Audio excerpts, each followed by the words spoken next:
All right, we're gonna talk about the Regent character. The Regent character has a few mechanics, one of them called stars, where you gain this alternate resource that is like energy, but it retains between turns, and it is spent on cards like Falling Star, like Crescent Spear, to do pretty powerful things. Most of the cards that use stars are quite powerful, as you will see. Another thing the Regent does is forge. They can create this Sovereign Blade. The first time you forge each combat, you add the Sovereign Blade to your hand, and additional damage is added to it. So this is a bit of scaling damage, ramping damage. Another thing they do is generate cards with just a few cards. This isn't a massive part of the character, but they can transform cards into minion cards with a few of their... There's a one common, one uncommon, and one rare that does it. We just noticed that they're all caps. It's very cute design in there. And then a little bit of colorless cards. They can add colorless cards to their hand. They can gain strength from this arsenal card with colorless cards. Not a massive thing to lean into, but the colorless cards are good. But the main idea of the character is generate stars, spend them, and then use those stars to do really, really strong things, because most of the cards that use stars are really good. So, let's get into the list. Important thing about tier lists in Slay the Spire is that you are never going to be right just picking a card because it is higher on the tier list. Or maybe not never. You're never going to be always correct to do that. Every decision is made in context. Too much of a good card is not good anymore. And a bad card, a card that is usually bad, I should call it, can be good sometimes. Even a strike.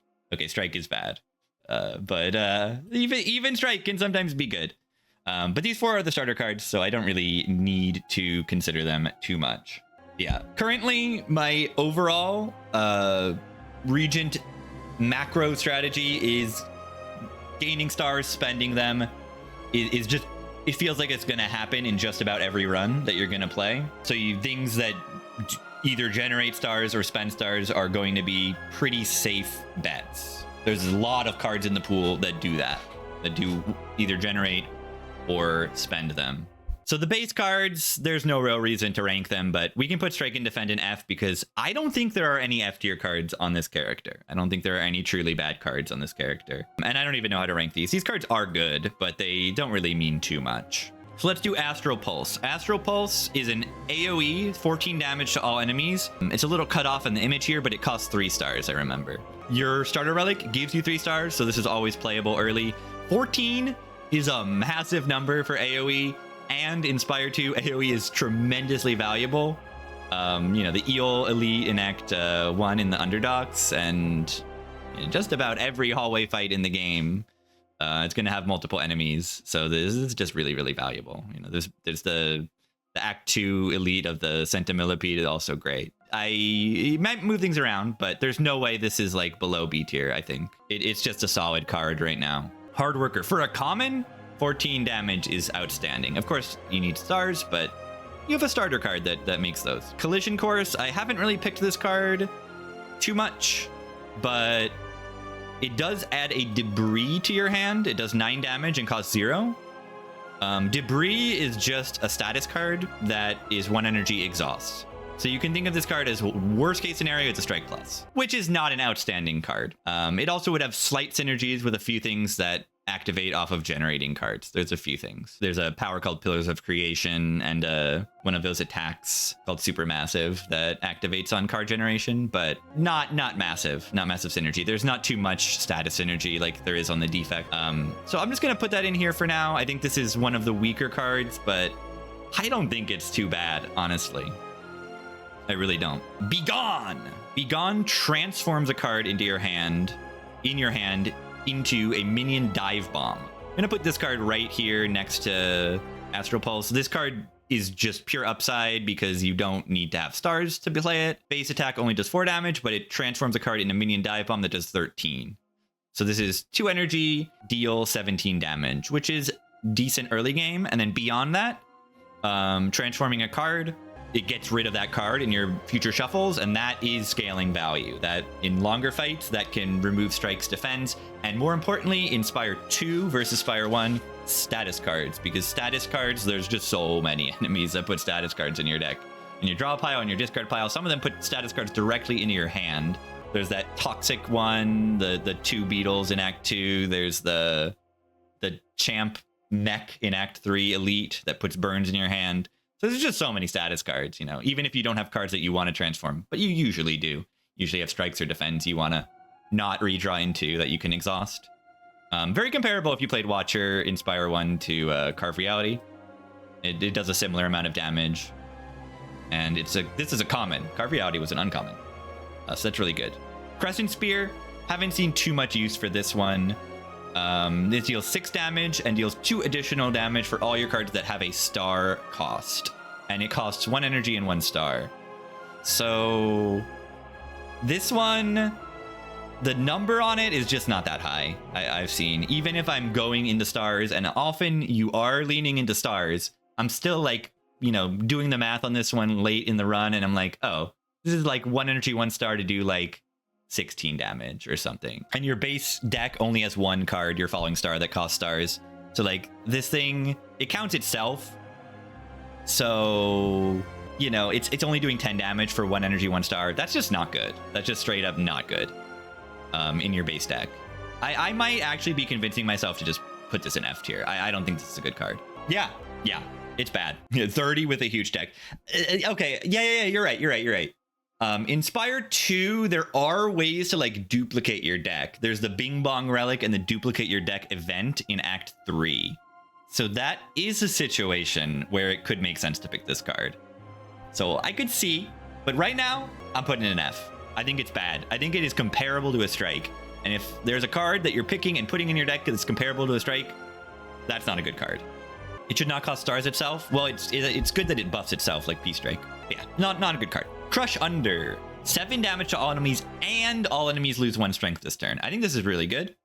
A lot of enemies multi-hit you. This is like a mini Piercing Whale from Silent, along with an AoE attack card. AoE in Spire 2 is just better than in Spire 1, it feels at this point in the game, especially strengths down. This is a card I would value extremely highly in the underdogs because of the eel elite.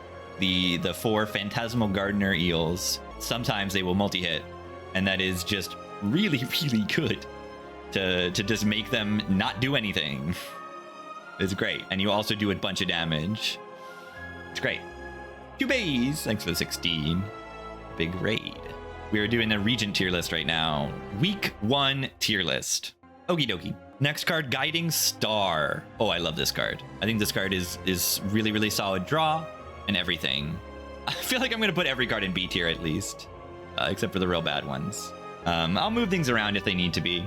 But yeah, Crush Under. Back to Crush Under. 7 damage to all enemies. All enemies lose 1 strength. It's damage, defensive, can strip artifact in fights where there's artifact, which there aren't that many in the game compared to Spire 1, I feel. But overall, love it. And it does not need a star cost, so it's very easy to put into your deck. Guiding Star, I think I would also put this in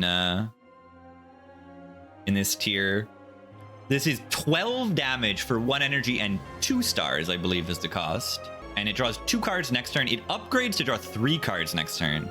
So this thing is just great. The card draw, pretty much any card that says draw, especially if it says draw 2 or more, is just an incredibly valuable thing to have in your deck. Because it mills through all your base cards, draws cards that you want to draw. It kind of, we call it self-cycling. So you play this card, and now you'll draw back into it again, and it's a good card. Is there even a bad card on this character? Yeah, I don't think so. I don't think it exists.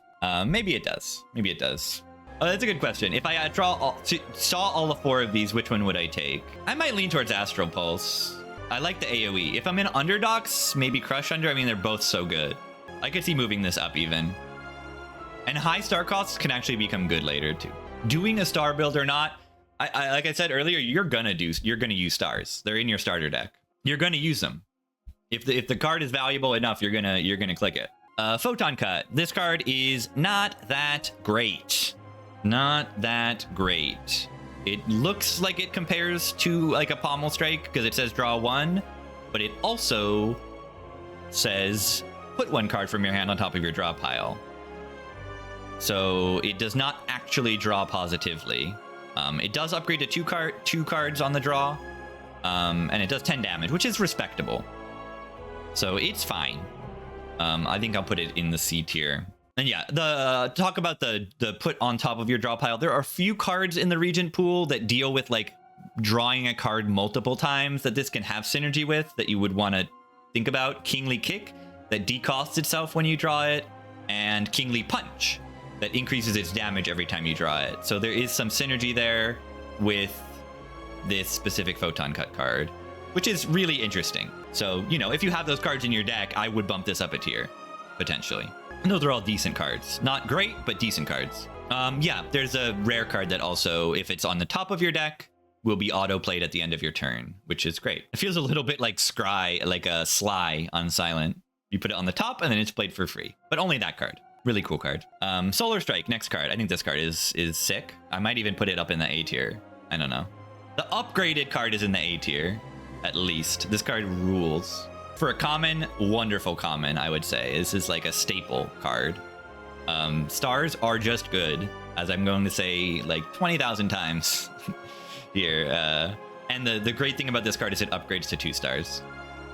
So it's just a hard worker card. Make stars, you spend stars, and do really strong things. Even your starter card that is just applying Vuln and Weak for 0 energy is outstanding. Rot in War. Deals 7 damage, Forge 5, costs 1 energy. Haven't picked this card too much. 7 damage is just a strike of damage, and Forge 5 is gonna do 5 damage every time you play the Sovereign Blade in the fight. So I don't even think it's great if you're going all in on the Forge. But early game, it could give you access to even have the Sovereign Blade. The Sovereign Blade does start at 10 damage, so this gets you going. I don't think this is a great card. I'm gonna put it even like down here. The Sovereign Blade is definitely not like the strongest part of the character, but it can be an important part of the character, because I would just say that the Sovereign Blade costs 2 energy. That's a little bit steep of a cost. That being said, the character has a lot of energy generation, so as you generate energy more consistently later in the run, it can get better. It can get much better. Celestial Might. This card, if you just look at the numbers, is not too great. D tier still is like not a bad card. I might even want to move all of these up to C tier because they're really not that bad. They're still pickable. They deal damage early game, which is something you do like to do. And having a chunky attack that doesn't cost stars is still something that's valuable, I think. Even though it is a very straightforward deal damage card, it can interact with strength. It can interact with enchantments that increase your damage. It can interact with certain relics. There's a relic that increases the damage of upgraded attacks, and a relic that upgrades enchanted attacks. So any multi-hits do gain some value, Inspire 2, from those things. So it's still fine. D tier is not bad, really. Cloak of Stars. This is 0 energy. Is this 1 or 2 star? I think this is 2 star cost for 7 block. It's just cut off a little bit. I think this is a really solid hard worker common block card. 7 is a good number. This character struggles to block. It's only 1 star. Yeah, that's great. I think this character struggles to block, and you have a common card that can use stars and not cost energy is just really nice. It's just really nice. I think I'll put it up there, but I could see it being in B tier as well. Yeah, haven't gotten a great vibe for where A and B tier are. Know Thy Place. This card's great. So you look at your starter card. It says apply 1 weaken, 1 vuln for 0 energy and 2 stars. So you do have some access to weaken vuln. More access to weak and vuln is more good. Weak and vuln are outstanding effects. Make the enemy deal less damage and deal more damage to them. It's great. It's the reason why Shockwave is kind of like an instant click a lot of the time if you're doing physical damage. And this character, I don't even know if they have any damage that isn't physical. They have like 1 power that activates when you create or use stars that does some damage. Most of the damage this character is dealing is physical, is going to be affected by vulnerable. So vulnerable is something you want to have most of the time, for sure. It's very, very good. Cosmic Indifference. 6 block is a respectable number. It's only 1 more than a base defend, but it's great, I would say. This is a card that brings back cards that you want to play from your discard pile. If you played Spire 1, this is like Headbutt. It's a little like Hologram. It doesn't go into your hand, it goes on your draw pile. But still, I would consider this a staple card of the character. Maybe A tier is a little bit high for it, but it's great. 1 energy, 6 block. Can't ask for too much more. It's a block card that sets you up for next turn, or if you have draw in your hand, you can immediately bring back a great card. Once you learn enemy intents, it is just wonderful to be able to set up your next turn to be ready to kill, or line up your vulnerable with your attack. Bring back your Sovereign Blade if you're forging a lot. Great card. Gather Light. This is probably the best card we've looked at so far. Again, block is just useful on the character. 1 energy, gain 7 block, gain 1 star. The economy on that is just good. And again, block cards are a little hard to come by, and stars can be used to block on other cards. So gaining that extra energy is like really, really sick. The extra star that can be converted into values is just sick. One thing important is that while Solar Strike does upgrade to gain 2 stars, Gather Light does not, unfortunately. If it did, it would go straight up here, probably. Instant pick for a common. And I think I am weighting these cards by the fact that they are commons, that you do see these cards more often, like how good they are. I would consider them to be better because they are commons and you're going to see them more often, like a lot more often. Chemical Dead, I think with the primer. Glow. I'm going to put this in S tier right now, I think. It draws 2 cards in your... in its base form. It does not upgrade to draw 3. It upgrades to gain 2 stars. So draw 2, gain a star for 1 energy is ridiculously good. I think the conversion rate for stars to energy is about 2 to 1-ish. I don't know. You look at your starter card, Venerate gets 2 stars for 1 energy. So anything that goes above that is great. And 2 draw for essentially like half an energy or something like that is just outstanding. It's just outstanding, really. This character also can get a lot of energy from certain powers that we'll see later. It's just so good. There's even a card that makes energy from stars, so you can just directly convert it back into energy. And it does enable infinites as well. The character can transform cards and exhaust them with your minion-based cards, can exhaust and potentially go infinite with a card like this. Reasonably often, honestly. As we play this character more, I think it's more likely that we will go infinite more. Might look a little bit more like the Watcher. Hopefully not too much to that level. Hidden Cache. This thing makes 4 stars for 1 energy. That's twice as good as your starter card. That's straight up here, I would say. Doesn't do anything on its own, so I wouldn't really just like click it willy-nilly. I would click it after I've picked 1 card that uses stars, which, as you've seen, a lot of the cards that use stars are good. Cloak of Stars, Astral Pulse, Guiding Star. You know, they're all pretty up there in the tier. You click these cards early very often, and they're very good. And you do have your starter card, Falling Star, that spends stars always. So it is just good. And getting a lot of stars is very useful for certain cards that have a high star cost to like activate. And this can hit those breakpoints because it makes a lot. I believe the upgrade for Hidden Cache is that you gain a star this turn and 4 stars next turn. You don't gain more this turn. This is a good card. This is a nice card. Pitter Patter card. Gain 8 block, gain 2 vigor for 1 energy.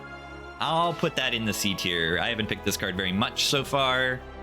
It seems fine, is what I would say. Right in the middle. 8 block is a respectable amount for a common. And 2 vigor is essentially just 2 damage on your next attack. But if you have a multi-hit, which this character does have some pretty powerful multi-hits. Some finisher-like cards. I could see this card being better in the future as we learn to use those cards better. But I'll put it in the C now. It's a pretty pickable card because the 8 block is really useful early game. It's a defend plus with a little upside. So maybe I'm underrating this. Refined Blade. Definitely the best forge card we've seen so far. I would maybe put this in the bottom of B. It costs no energy net. It gives you the energy next turn and it forges 6. So this is some nice forge to get some scaling going. And the energy is very useful fundamentally because you need energy to play that giant blade. That giant blade costs 2 energy, and you need energy to play it. So having the energy next turn with the blade that retains in your hand, it's nice. Maybe it's not quite up there. Spire 2 is good IMO. It's good. Spoils of Battle, I don't like this. Why don't I like it? Maybe I just am underrating it. Forge 10 equals deal 10 extra damage every time you play the blade. For a common, maybe that's good. Maybe it's just a little under the refined blade. They're very comparable. You gain an energy instead of Forge 4. This one also upgrades to Forge 15. For 1 energy, that's pretty decent. Pretty solid. Yeah. I mean, I don't think I would pick this over some of these cards. Right? I mean, it's very comparable to Rot in Roar. Rot in War. In a faster fight, Rot in War is going to do 2 more damage. In a longer fight, the Spoils of Battle. So you're going to have to play the blade 2 times to get a better value out of Spoils of Battle, which in most fights you're not doing. In boss fights, you might be, but in a lot of fights, you're not going to play it too many times, the blade. Yeah, I don't think the Forge is too great. Glitter Stream. I think this is a really solid, chunky block card. Very, very solid card. It deals 11 block, gains 11 block. Next turn, gain 4 block. It's a giant dodge and roll for 2 energy. I think block is really useful on this character. A lot of times you're building up a blade, or you need to stall to get your stars ready to go. So getting a big block card that blocks this turn and next turn is quite useful. I don't know if I put it quite in B tier, but it's definitely a card I would not be unhappy to pick on floor 1. Definitely not. Yeah, I almost feel like the tiers are like 1 lower than they should be. Like all these D tiers might just be lower C tiers, honestly. Like, there's not too much of a difference. Like, maybe I'll just do this. I feel like that's more likely to be true. And maybe this goes here. I think that's okay. Gamma Blast! Gamma Blast, this card's ridiculously good. I might put it in S tier. 2 weak and 2 vulnerable. It's just like a super powered version of your starter card. It costs 3 stars, I believe. And 0 energy. The 0 energy is wonderful because the 0 energy means that if you have stars, it's very easy to play this card and then play your blade if you're forging, or play some other chunky attack that you've added to your deck, like Be Gone or even Celestial Might. Even those cards are okay. Really, any other card, because it costs 0. And then even then, it's 2 weak and 2 vuln, so you don't necessarily have to line it up with your other cards the way that Falling Star does. You can play it on the turn before that you're going to draw those cards and still get that value out of the weaken vuln. And weakness is block. Like, it's so good. It does block, it does damage, it does more damage next turn too. S might be a little too much for it. We'll see if it stays there. Lunar Blast. I think this card's very good, but I don't have too much experience playing with it. It is deal 4 damage for each skill already played this turn. This character is pretty good at spamming skills. Maybe not as good as Necrobinder with the souls, drawing a bunch of cards, but this character is pretty good at scaling skills, playing a bunch of them with a lot of energy, a lot of stars. So I think this card is quite good. I haven't picked it too much, but I can't meaningfully put it below A because it costs 0 energy. Very easy to mash cards and then have a 0 energy card at the end of the turn. That's just real good. That's wonderful. And almost the same exact thing, like Radiate, is also really good. I played with this card a few times and it's so good. You want to make stars. This deals 3 damage to all enemies for each star gained this turn. Costs 0 energy. 0 energy AoE is just really good. The multi-hit's great. Crazy synergy with strength. Crazy synergy with, both these cards, Lunar Blast and Radiate. With enchantments that increase your damage. Sharpness enchantment. It's crazy good. It's crazy good. There's some cards that make a bunch of stars. Hidden Cache, right? I mean, look at the cards that I put in A tier and S tier. You got Gain Star, Gain Star, Gain Star, Gain Star. Next turn, gain 3 stars. Boom, all synergy with Radiate. Multi-hit is great. And then, yeah, you do have some access to strength on the character. Strength potions exist. Flex potion exists. Some relics give you strength. Seems like a really, really solid card to me. And almost the same thing, Stardust. I don't know if I can quite put this in A tier, but this card is 0 energy, X star cost. Deal 5 damage to a random enemy X times. So you get to hit each and random enemy 1,000,000 times. So if you can generate a bunch of stars, this thing is wonderful. And there's a certain power that this is incredible synergy with later. Maybe I'm biased by the last run I played, this card being great, but I think I'll put it in here because it does cost things. It does cost a resource. Maybe I'll put it at the top of A. It costs a resource, but it's very, very good. Has very high potential for sure. Devastate. What is the star cost on this card? 1 cost, I believe it's 5 stars for 30 damage. Have not gotten the opportunity to pick this card, so I'm just going off my vibes and evaluation. 4 stars, that's decent. But I mean, I wouldn't say that's great. Because like I said, stars are about half an energy of value, I would think. Roughly, that's just a rule of thumb, it's not always true. So if you consider 1 energy or 30 damage for 3 energy, that's like a bludgeon. It's a clunky. And sometimes you draw this card and you just don't have the cost, you just can't spend it. You just can't hit it. 5 is a little steep for a card that is not like literally ending the fight or like full blocking for you. So I think it is a little bit much. And yeah, 4 stars is a really bad breakpoint, I would say. You say Act 1, no damage. Your starter relic only gives 3 stars. Your starter relic only gives 3 stars. So you cannot play this on turn 1 if you draw it and you don't draw your Venerate. So I cannot put this in a good tier. I might even just put it down here. I don't think it's a great efficient card at all. If you have too many star generation for some reason, I could see picking it, but I don't think it's great. Kingly Punch as well. This card is okay. It probably can do a great job sometimes, but look at it. You draw it the first time, it does. For 1 energy, deal 8 damage. Whenever you draw this card, increase its damage by 3 this combat. It's Rampage, but it's better than Rampage because this activates the first time you draw it. So it is 11 damage for 1 energy, which is solid. It's fine. I probably would compare it to Spoils of Battle as a scaling attack. It's fine. It's a scaling attack. It does respectable damage on the first draw. It's okay.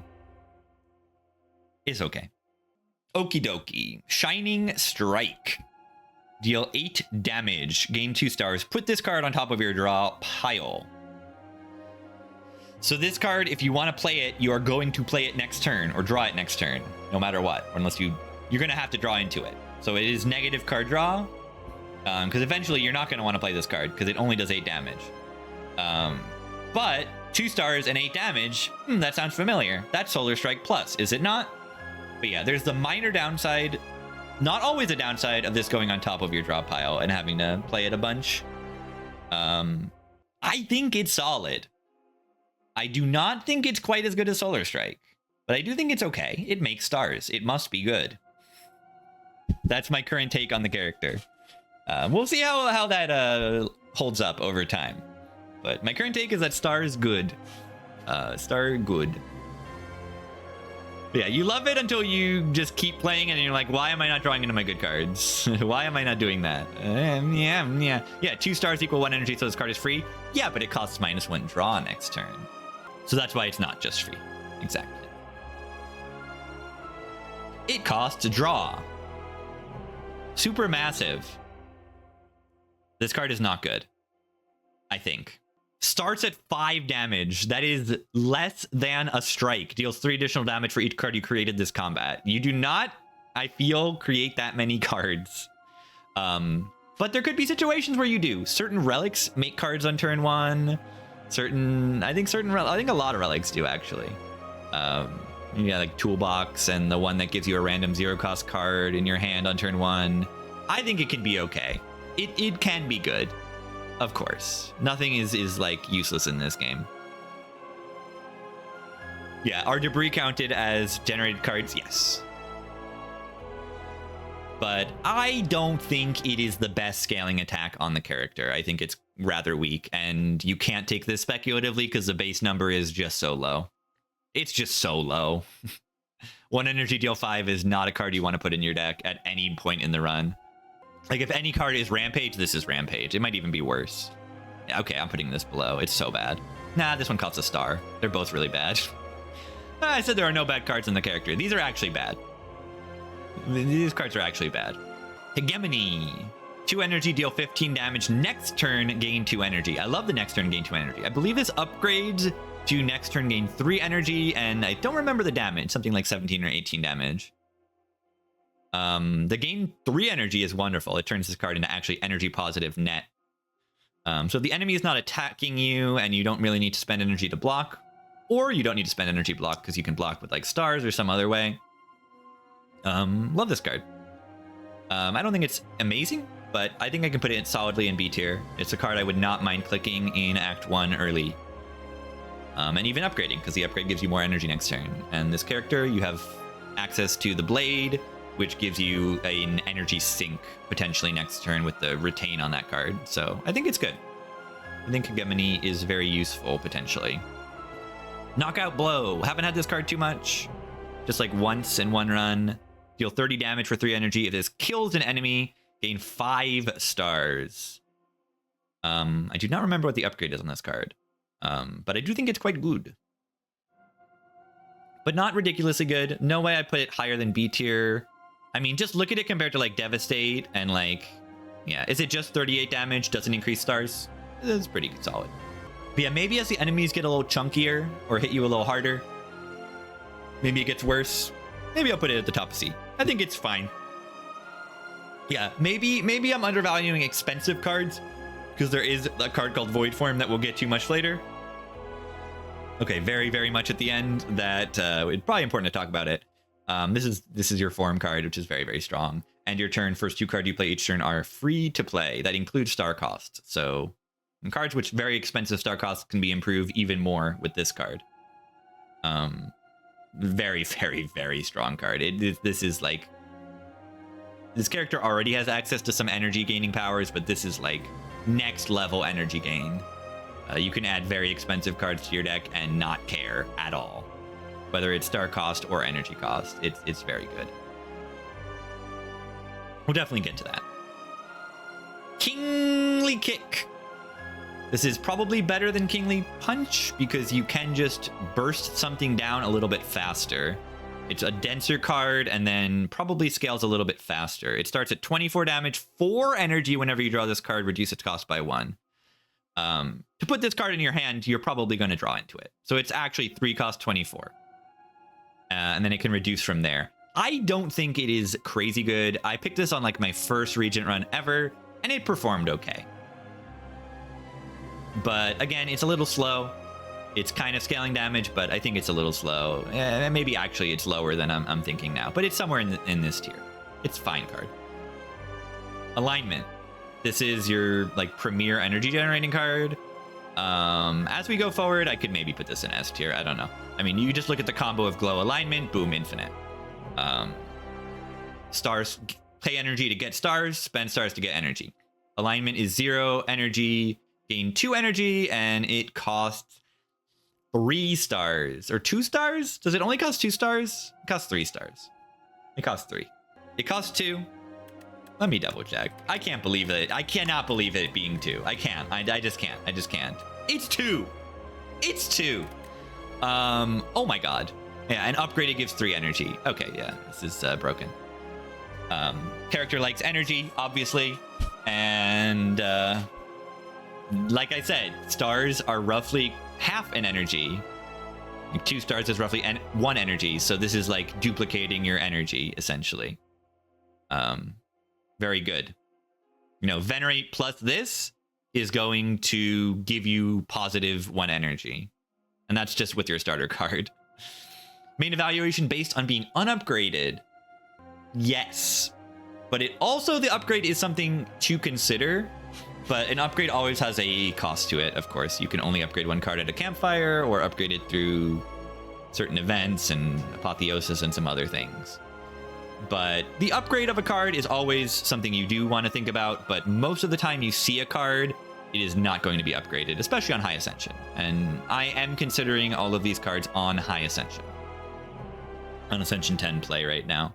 Which will, you know, anything that applies to Ascension 10 is going to apply to Ascension 0. And be between. It's really... Playing at the hardest difficulty, stuff that works is going to work at lower Ascensions even better. Yeah, this is just your, like, the engine of the character. You draw cards, gain stars, use stars to gain energy, do things. It's like Calm and Wrath on Watcher. It's like... Yeah, it's like that. It's good. I like that card a lot. Largesse. This is a multiplayer card. It is not real. Another player adds one random colorless card to their hand. I haven't played multiplayer yet. That seems fun. Monologue. Whenever you play a card this turn, gain 1 strength this turn. A little awkward wording on that card is very funny. This turn. Whenever you play a card this turn, gain 1 strength this turn. Cost 0 energy. So this is a little bit like Flex on Ironclad. Ironclad doesn't even have Flex in this game, actually. They put Flex stable to a strike called Setup Strike. But yeah, fun card. Haven't had too many runs with this card. Only like from like Generation have I played with it. But, you know, you see the cards in S tier and it's like, oh, you're going to spam some cards. So I could see this being okay. It upgrades to Retain, I believe, which is reasonably valuable. And if you look at these A tier cards, Lunar Blast and Radiate, they benefit from spamming cards, and a lot of things on the character in general benefit from spamming cards, because playing cards is good. So I don't know. I haven't played with this card, so vibes based, it's up here. I don't know. I wouldn't pick this card too early, but I think it's powerful. Needs to be in the right deck, so I don't know if I really can put it in B tier without having any experience playing with it. I wouldn't pick it early, and it's like, it's okay. Particle Wall. This is a amazing card. Maybe one of the best, like, bespoke block cards on the character. Maybe the best, I would say. It's 0 energy, 2 star cost, gain 9 block, return this card to your hand. So if you have stars banked, you can block just about any amount you want with this card. I think this might even be S tier. It might just be the top of A tier. It's outstanding. I don't know if it is I think this is, yeah, like maybe one of the best block cards on the character. Maybe not the best, but the second best. Very comparable to the common card Cloak of Stars, but because you can play it any number of times, like, it's really good. And yeah, this thing upgrades to 12 block, I believe. It's so good. It's so good. The number on it is big. It's like Reinforced Body Plus from Defect and Spire 1 almost. And then you don't have to spend it all. Yeah, you can enchant this thing with Retain or have Runic Pyramid. Though you don't see Pyramid as often as you do in Spire 1. And then this card is just always in your hand. And you can always, on demand, convert it into stars. You could also put this card on the top of your drop pile with like Cosmic Indifference. I think it's wonderful. I do. Quasar. What's the star cost for Quasar? Let me double check. Oops, I just closed out Spire. What is the star cost from for Quasar? It is 3 or 2? 0 energy. 2 stars. Choose one of 3 random colorless cards to add into your hand. This is card generation for a few of those card generation things, but like I said, card generation is not the most supported archetype on the character. Definitely not ridiculously good, but colorless cards are overall very buffed in Spire 2 over Spire 1. This can be scaling over time. You can play the cards more often. I love it. I kind of love it, but I don't think it is the greatest card in the world. Kind of nice that the star cost, that it costs stars and not energy, so that even if it's an expensive colorless card, you can still play it because you haven't spent energy on this card. But I couldn't put this higher than C tier. I think it's fine. Haven't played with it too much. And still, I would say a C tier Regent card is still a very good card. It can still perform in the right situation. If you have a star generation and need a star sync, I wouldn't mind clicking on this card. And the other thing is choose one of 3 is just very strong. Strong effect, like toolbox. You get a lot of options with that card. Royal Gamble. This is one of the best star generation cards. It's a very fun card. It's a cool, what is the game? Netrunner reference, because Anthony, who made Spire and Spire 2, is a Netrunner player. Before they made Slay the Spire. Very cool to have that reference in here.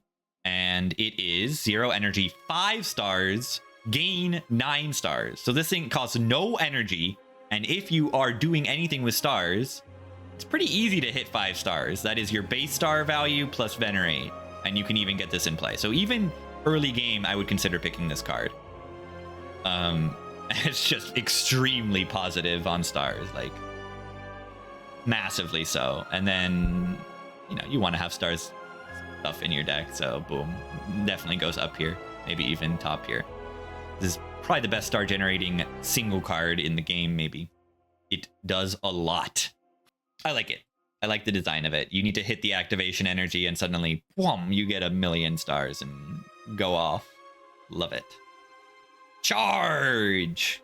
Okay, this card is maybe S tier, I think. It's just my current vibes. I see this card and I want to click it. It is 1 energy, choose 2 cards in your draw pile to transform into minion strikes. Minion strikes do 7 damage, cost 0 energy, and draw a card, most importantly. Definitely the draw card is the most important part of that. And it even upgrades to minion strikes plus, which do 10 damage, which is not always the reason you're playing this card, but if this is your primary damage, it's a respectable upgrade, right? A 6 damage upgrade on a 1 energy card is extremely good. Like one of the best, right? One of the best. Absolutely one of the best. And not only does it do that much damage, but it's essentially draw neutral and exhausts your deck. So in the next deck cycle, it's like insanely draw positive. And beyond that, you can use this to transform status cards. Beyond that, you can use it to transform curses. Those use cases are just extremely strong. I could even maybe think this is the best card we've seen so far. It does damage. It doesn't cost any draw. It's just so good. And it negates curses, like makes your next turn so much better. And I find that I'm taking a lot more curses in Spire 2 than Spire 1. And enemies do a lot more status cards in Spire 2 than Spire 1. It's so good. 1 mana, exhaust 2 cards with no other upside. Yeah, in your draw pile. Yeah, I would. And this does an extra 14 damage on top of it. You know, there's a Necrobinder card that is just like 1 energy, summon 3, upgrade to 5 that exhausts a card in the draw pile, and that's just fine. This exhausts 2 cards in your draw pile and does 14 damage. That's a lot of damage and a lot of exhaust. Yeah, the downside is that it doesn't do anything on the turn you play it. That is a big downside, but it's worth it. It makes your future turns better. It's playable in short fights and broken in long fights. Essentially not having to draw the cards you exhausted is just ridiculous. Like, and it's 2 of them. This could be 1 card and it would be pickable. If this said choose 1 card in your draw pile, it would be in B tier, I think. But it says 2, so it goes up here. Yeah, the more I talk about it, it's the strongest card on the character that we've seen so far. Conqueror. This is a really fun card with the Sovereign Blade. 1 energy, forge 3. So this does put the blade into your hand if you haven't generated it yet this fight. And then it deals double damage to the enemy this turn. So it only deals double damage to 1 enemy, which is relevant with another card you'll see later. It does double damage, which if you've played Spire 1, you know is a good thing. Double damage is a good thing. And if you've played Spire 2, you also know that double damage is a good thing. So yeah, this is like a catalyst essentially, for your Sovereign Blade. You build up your Sovereign Blade, you play this, it doubles it. And then that also stacks with Vulnerable. So this is probably the best Sovereign Blade card we've seen so far. I don't know how much I would just take it super early, but on its own, it would be 3 energy, 26 damage, worst case scenario, which is not outstanding, but is not terrible. But then it has the synergy with stuff. I don't think I could put it below A tier. I haven't picked it too much, but I could see it being like a keystone card in a specific deck that is building up the Sovereign Blade at all. Amazing boss card. And okay in hallway fights and elites. Maybe put a little bit of these down. I don't know if I'd quite put these in A tier. Convergence. This card is wonderful. Next turn, gain energy and star. Retain your hand this turn, and it costs 1 energy. Very good card. It is like Equilibrium from the Defect. That is now a colorless card, actually. Yeah. Best blade card, only B tier. Yeah. The blade is good, but it's just not like a staple of the character. You don't need to do blade things ever, really. Sometimes you might want to, but you don't never really need to. Yeah, this card is definitely like A tier. Pretty easy card to click, like extremely easy card to click. It is like energy neutral, net. You know, it doesn't do things this turn, but it sets you up for a big turn next turn. Are you going to be sad at my rating on decisions? No, you are not. I'll talk about it later. Okay, maybe not quite there, but yeah, you're not going to be sad. Spoilers.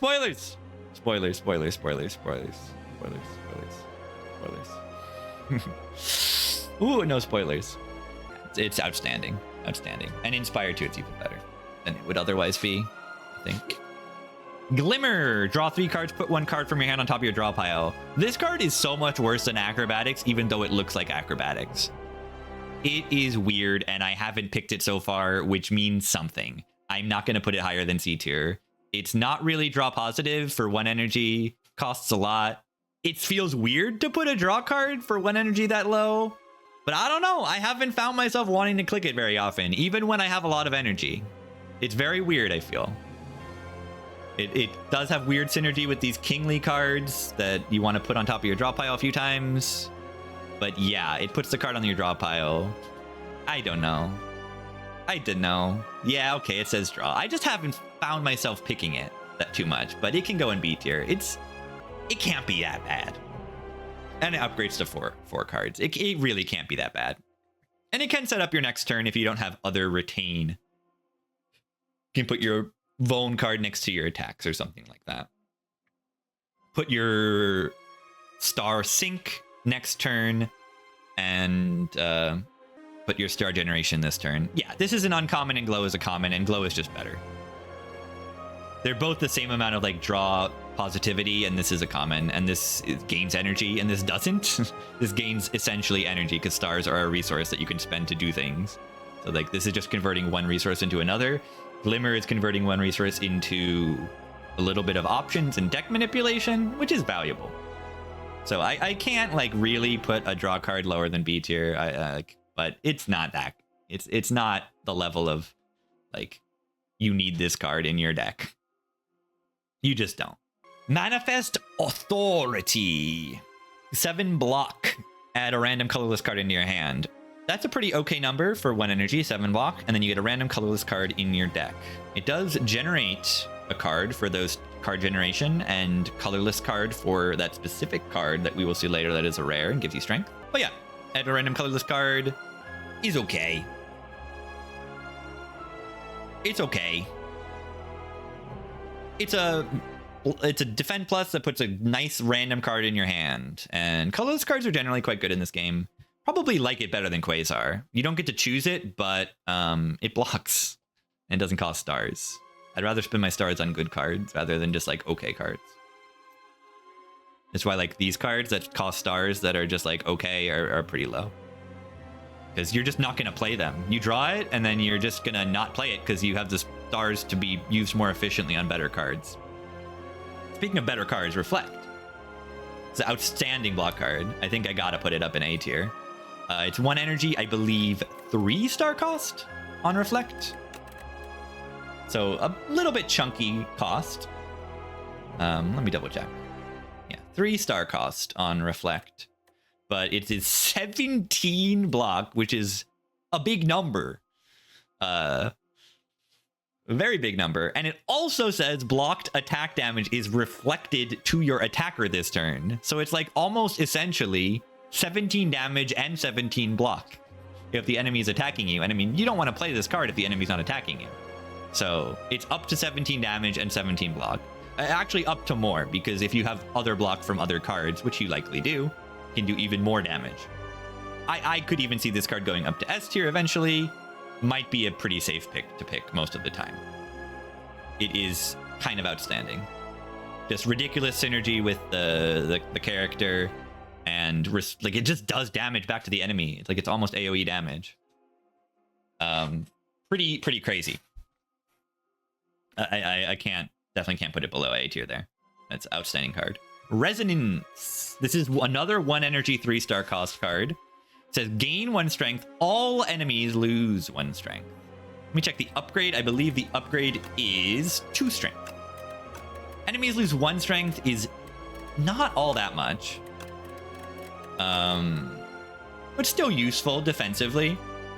But gaining the strength is really good. Like, strength on this character is gotta be stronger than on maybe any character, because you look at the particularly Lunar Blast and Radiate are really powerful multi-hit attacks, and there's even more multi-hit attacks we'll see later as well. But yeah, I don't think this card is quite as good as you might think. 1 strength down is good, but not that good. And 1 strength is outstanding, but I would say this kind of needs the upgrade if you want to get a lot of strength from it. I don't think it's higher than C tier, even though it is strength down, and we might start to value strength down quite highly. There are a decent amount of multi-attackers in Spire too. I think it's great to do strength down in general, but this card doesn't do that much strength down. You know, if you want strength down, just take this common. There's your strength down. You do have to draw this on the right turn, but this one upgrades to at least 2 strength down. Crush under. It's okay. Summon Forth. Another good Forge card, I would say. This says Forge 8, Sovereign Blade into your hand from anywhere, and it costs 1 energy. This one's giga cut off, but I would definitely put this alongside Conqueror as the staple Sovereign Blade card for forging, for playing it. If you're forging it in any way, you're going to benefit from this, because if you have good energy generation to play your blade, which you do have with this alignment card, boom. You can, really nice. And it's really nice as the deck gets larger, because when you play the Sovereign Blade, it just goes to your discard pile. And how are you getting it back? You could get it back with Indifference. That's kind of it.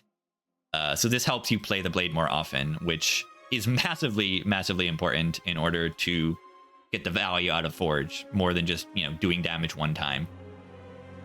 So you can just, like, maybe you draw this card alongside Blade. You can just play the Blade, play this card, and the Blade comes right back. And you can even play it again. It's good. And more importantly, it's really fun, and the art is cute. It's got the little minions bringing the Blade. I love it. Yeah, best Blade card in B tier. Yeah. You'll love to see it. I think it's fine. Terraforming. No, I've never picked this card, and I don't want to. Wreath of Flame, welcome back. You were bad on the Watcher, and you are better here, and you have 1 bigger number, but without big synergy, this is a strike that you are putting in your deck, and that is bad. But D tier, again, is not garbage.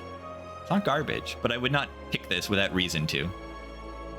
It's pretty garbage a lot of the time. You could have AoE, you could have multi-hits, you could have AoE multi-hits like Radiate. So, you know, maybe I'm not considering Radiate so much.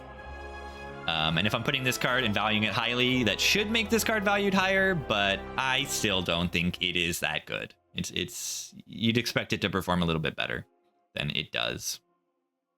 Bulwark.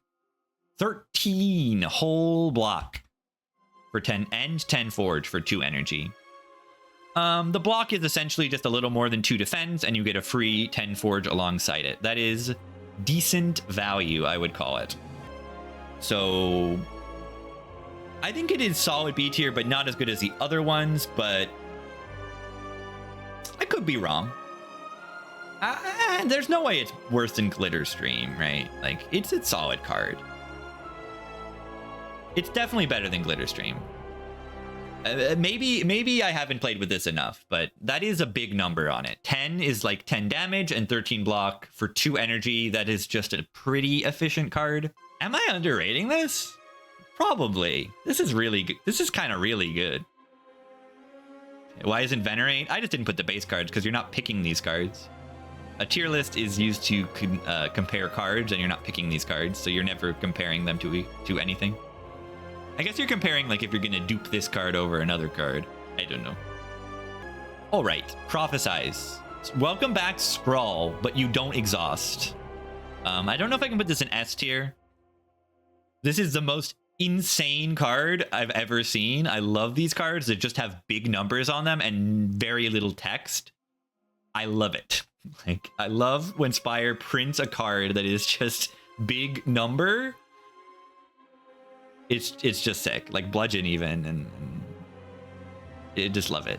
This is 2 energy, Prophesize, draw 6 cards, and what does it upgrade to? Draw 9 cards. 9 cards. Fill your hand. For 2 energy, which is a pretty steep cost, but yeah, Alignment is a card that you pick a lot, and Star Generation is stuff that you pick a lot. And yeah, this card most often doesn't need an upgrade, or when it does need an upgrade, you're probably better off with other ones. But like, you know, you start your hand with 5 cards in it. If you play this card first, you're drawing 6 cards. It's a scroll. It's a 2-cost scroll. It's going in S tier. I'm sorry. I can't put a 2-cost. I can't put a scroll below S tier. I'm sorry. I can't. I just can't. And you also notice there's a lot of really good 0-cost cards on this character. This spends energy, not stars, to draw. So you might draw into a bunch of, look at the card, 0 cost, 0 cost, 0 cost, 0 cost, 0 cost, 0 cost. So this is extremely safe card to play when you have stars banked up. So you're going to draw into a bunch of cards that have only star costs and not energy costs, and you can play them all. It's crazy. Oh my god, this character's wild. Yeah, this card's great. Love it. It's wonderful. Black Hole. I think this card is pretty good, but maybe, you know, I'm going off about stars being good and everything. Maybe it's not as good as you'd expect, given that I am crazy about the stars. Black Hole only costs 1 energy, power. Is this the first power? Yeah, we're finally getting the powers. The way that this tier list is ordered. Black Hole. When you spend or gain stars, deal 3 damage to all enemies. So it's okay AoE, and it's spend or gain. I could definitely see this card being much more valuable in the future. I just haven't picked it too much. I think I just haven't seen it too much, but there's no way I can really put it lower than A tier. It's solid. It's AoE damage, and you're going to be making stars constantly. I'd say maybe 2 or 3 times a turn, most often once you're later game. But yeah, I don't know. I don't know if I can put it too much higher than B tier. It's okay though. It's okay. I like it. Child of the Stars. This is the best card in the game. Maybe in the game. Best card on the character. Best block card on the character. Best card on the character. Child of Stars is 1 energy, power. Whenever you spend stars, gain 2 block for each star spent. Now, that is the main reason why this is so much better than Black Hole. 1, block is generally more hard to come by and more important than damage. 2nd, it is for each star spent. Each star spent. So it's not just like, oh, you spend 5 stars and you proc this once. You proc this, you spend 5 stars, you're getting 10 block from this card. It's absurd. It's absurd. It's absurd. It's the best card in the game. Yeah, it's Mental Fortress on Watcher, exactly. Like, pretty much. It's getting block for something you already want to do on the character. You want to be using stars, gaining stars, using stars. And how many times have I said star in this in this list? Oh god. I want to see the transcript of this and see how many times I say the word star. Better than Welly Plans? Yes. It's really, really, really, really, really good. It's really, really good. It makes ridiculous amounts of numbers, and it upgrades to 3 block per star played. That's too much of a number. That's just too much of a number. That's just too much of a number. Furnace. I kind of like this for Forge. It's kind of a set it and forget it power. Maybe a little comparable like not Metaforce, Noxious Fumes. Unsilent that makes a bunch of poison. You just play this and eventually you're like, wow, why is my sword doing so much damage? Not an incredible card, but a really solid one. Somewhere in B tier. Good scaling damage for fights. But, you know, if you have your block and star stuff solved, the damage is just going to come from whatever. So you don't, like, need this damage as often as you might think. Pale Blue Dot. I have not played with this card, despite me thinking it is quite good. In my opinion, in this game, and in pretty much any card game, if there is a passive effect that you can do that draws cards, it is going to be good. This says, if you play 5 or more cards in a turn, draw 1 card at the start of your next turn. And this upgrades to draw 2 cards next turn. I feel like this is pretty easy to activate. We've said, this character can spam cards a little bit. You got cards that gain stars, get stars that are cheap on energy but cost stars. Pretty easy to spam them.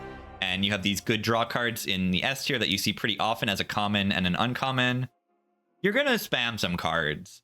Yeah, not something I'm going to take in Act 1, but it is probably so strong to pick. You know, it's like a boss relic, but it's a power, so you need to get it in play. So I can't put it lower than, like, bottom of A. It's good. Now, you think you've already won? No, draw is good. Draw is good. You draw is good. Okay. The upgrade to 2 draw is what is pushing it higher than like machine learning for me, and the synergy on the character. It's the upgrade that is, you know, making it better for me. The 2 draw is crazy. Parry, maybe the weakest block card on the character, but it's a hard worker. That's what I say when a card isn't really that good. You don't really play the blade that much because it costs 2 energy most of the time. If you have a weird situation where you can upgrade the blade, it does decost it to 1, but you just don't play it that much. But still, you know, if you play it once, this card is better than a defend. And yeah, comparing a card to a defend is not flattering for the card, but you can activate it multiple times in a fight, and this card goes away. So you don't need to draw it in your next deck cycle like a defend would be. So that makes it much better than a defend. It is much, much better. But would never pick this, obviously, if I don't have the blade. It's okay. Parry, the first time you play blade each turn, gain block equal to damage dealt. That would be too good. Yeah, the name is good, and I think it's cool. Just not that great. Pillars of Creation, another mid-block card power. 1 energy whenever you create a card, gain 3 block. It looks like Feel No Pain, but I don't think you create as many cards as Clad would. But maybe I'm underrating it. It's a block power. It can't be too bad.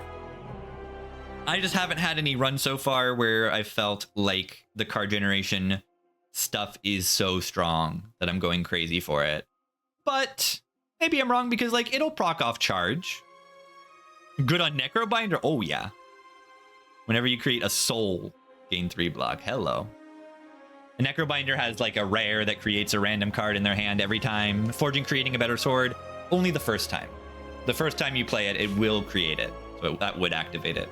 But yeah, colorless cards. It's on silent. Shivs. Hello. Yeah, there's some crazy cross-class synergy with this character in silent. So, I know a lot of people are probably playing multiplayer and able to, like, I don't know, move some cards. Or if you see the event where you can pick silent cards on this character, you probably want to go for silent and find some shivs. Shivs are very strong on this character. Yeah, the Creed package is just not as fleshed out, and it's fine. I think that's good design to not have them all be like too crazy, and then you have a unique run where you're really leaning into it, and it's like really fun. I love that. There's a little bit of a problem I have with some of the like Ironclad and Silent stuff, is that their card synergies are too strong, too easy to build into the Sly stuff and the discard stuff, and it's just all so good. And then even the Shiv stuff is so good, and the poison stuff is so good, and the weakness stuff is so good. Yeah, that's why Regent is one of my favorite characters right now. Probably my favorite. And yeah, colorless cards overall are buffed, so that does make the create stuff a little bit better. Orbit, an energy generating power. Costs 2 energy to put in play, and it says every 4 energy you spend, gain energy. So the first thought I saw this card is, I go infinite with this. I go infinite. I play this card, I play 4 copies of it, and I have infinite energy. You probably don't want to put 4 copies of this in your deck, but you do want to put 1 in your deck. Very good energy generation long term. Energy relics, boss relics don't really exist in this game as consistently as Inspire 1. So having an energy generating power is good. This is pretty much going to make an energy for you every turn-ish. And it upgrades to cost only 1, which is a great upgrade because when you have this card, you don't have too much energy. And once it's in play, you do. So you want to have that energy cost reduced so it's easier to put it in play and activate it sooner. But it's really good energy generating power and good synergy with the cards that are in S tier. Glow and Prophesize for a bunch of draw. And then yeah, if you can stack this thing, you could do silly things. I could even see this going up here, like next to alignment, maybe. It might be that good. I'll put it in S for now. It's really good. More important to listen to what I'm saying rather than the tier that the card is in, but it's really good. It makes a bunch of energy. Yeah, you can stack it. It's funny that they can be, you might want to pay attention to where it is on the alignment of the orbits, because each one will be a separate power under your character, and whether you want to, you probably don't want them to be perfectly aligned so that you can get the energy a little more consistently instead of all in one burst. But yeah, you get 2 or 3 copies of this in play and you're just like infinite. If you have enough draw, which you do because this card says draw 6 on it. And this card says draw 2 as a common. So yeah, crazy, crazy scaling. What you're seeing is like the powers are good, right? Good power, good power. Where are some other good powers? I mean, all of these other ones are in B tier. These are all really good too. Powers are really good in this game. Oh, Spectrum Shift. Oh. This is Magnetism from Slay the Spire 1, but colorless cards are better. Fortunately, this, I hope, cannot generate Hand of Greed. Inspire 1, you could generate Hand of Greed from Magnetism and stall every fight to generate money. Hopefully that's not the case here, because it turns every run with the card into a slog. There's no way. It was known and documented that they knew about the Hand of Greed and just never fixed it. But here's Spectrum Shift. Yeah, I don't think it's that good. 2 energy is a big sink. Too much energy to get in play, but it is scaling damage and block and stuff. Colorless cards are quite strong. I just don't see myself picking this very often. I can't see the situation where I like need this card, but as often as like these other stuff, and it's like not as powerful. I don't know. It's fine. Comet. What is the star cost for Comet? Is 5? It is 5. 5 is not too bad for the output that this card has.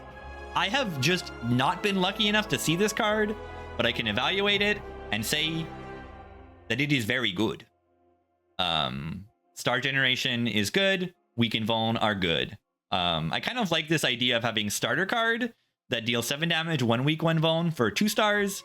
Then you have uncommon card that is 13, 2 weak, 2 Vuln for 3 stars. And then you have Comet, 33 damage.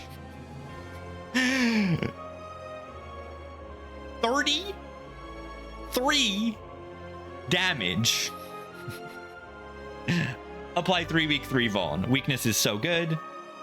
makes the enemy do less damage to you, makes all your block cards essentially more powerful. The damage alone is wonderful, and then suddenly you have 3 weak and 3 fallen. Yeah, you're speaking of how is Devastate D tier? Yeah, look at this card. It does more damage for and applies weak and vuln for like the same cost. Devastate is like 4-star cost for less damage, and it costs an energy. This is a rare and that's an uncommon, but like the debuffs are that strong. Like this thing could cost 7 stars and it would be pickable, I think. But it only costs 5, which with your starter relic you always have pretty easy access to 5 stars because you start with 3 and your base card gives you 2. So 5 stars is like always pretty achievable. You know, you can get some weird draw orders and not be able to play it, but as you build the deck, it's likely that this card is going to be playable and extremely powerful. And of course, high star costs can actually be good because you get this card and suddenly it just blocks too. Yeah, it's good. Heavenly Drill. This is another one of those cool multi-hit cards. Plays well with energy generation. It is essentially just a skewer. Its X cost, deal 8 damage X times, double X if it is 4 or more. This is not that good. But the double when it's 4 or more, maybe I haven't played enough Spire 2 to see like, oh, there's things that can auto-play cards. But the shrimp that auto-plays a card innately is only a skill, so you can't put that on this. Maybe Chem X is like very often pickable because you see like the X cost attack is pretty good. So like maybe often you'll have Chem X and this card will be really, really, really good. But this card is not great until you have the 4 energy. But it's okay before you have the 4 energy. So, you know, if your damage is a little light and your energy is a pretty high, then it's a pretty good card, like pretty widely pickable. Just 8 damage X times, it's a dense card. And then 16 if you can get it up to 4. Good strength scaling card. Maybe good with stuff like Pennib, Akabeko, and Terraforming. So maybe this card is better than I'm giving it credit for. We'll see how Spire 2 goes in the long term. So many cards, wow. Lots of talking. Make it so. Jean-Luc Picard in the Throne. 0 energy attack. Deal 6 damage every 3 skills you play in a turn. Put this into your hand. Like I said, this character likes to spam cards. This is only for skills, but I think it is good because a lot of the times you are playing skills because skills are generally how you're blocking and you need to do that most turns. Blocking and drawing are going to be skills. Look at the S tier. Skill, skill, skill. Skill. Skill, skill, skill. Skill. Like, there's a lot of skills. You're going to play a lot. Make it so it works. Make it so works from the exhaust pile 2. I wouldn't think about that. Because that's not what I would expect to happen in Spire 1. That is different than anything would happen in Spire 1. Very cool. That's cool. I haven't had this card before, but it can't be too bad because it comes back a bunch. And benefits from strength. This is going to be a card you're going to like more in a larger deck. You're going to pick it later in the run if you need a little bonus damage. But I don't think it is that good just because the number 6 is not that high. So I really don't think I can put it too high. I can't see myself picking this over some of the other broken rares. And I don't think Heavenly Drill is really that good. I don't know. It's somewhere in the tier. It leaves the draw pile. Wait. It leaves the draw pile? Okay. Hold on.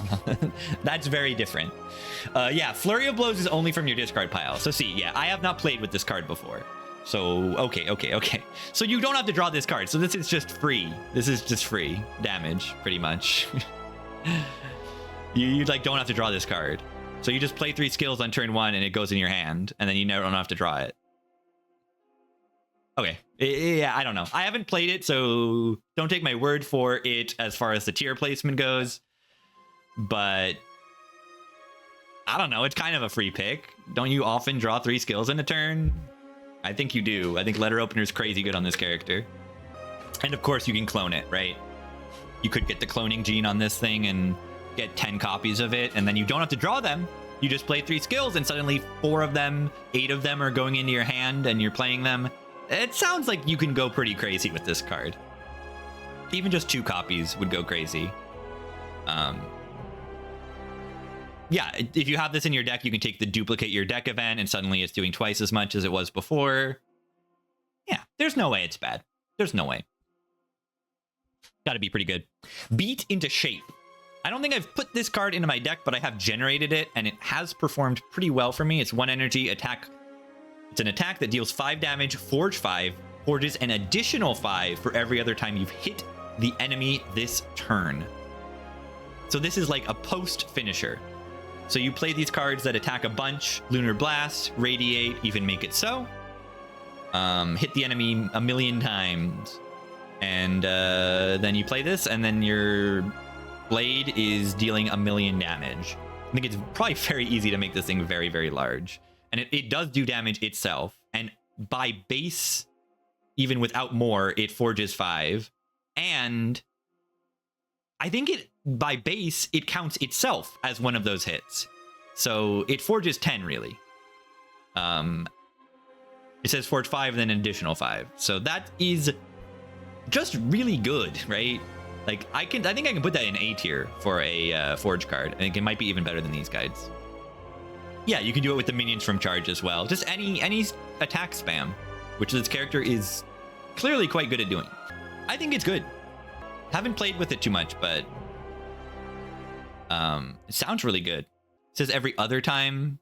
It does say other time. Okay, so it's probably not Forge 10. So maybe it's not as good. Yeah, it goes with the Make It So.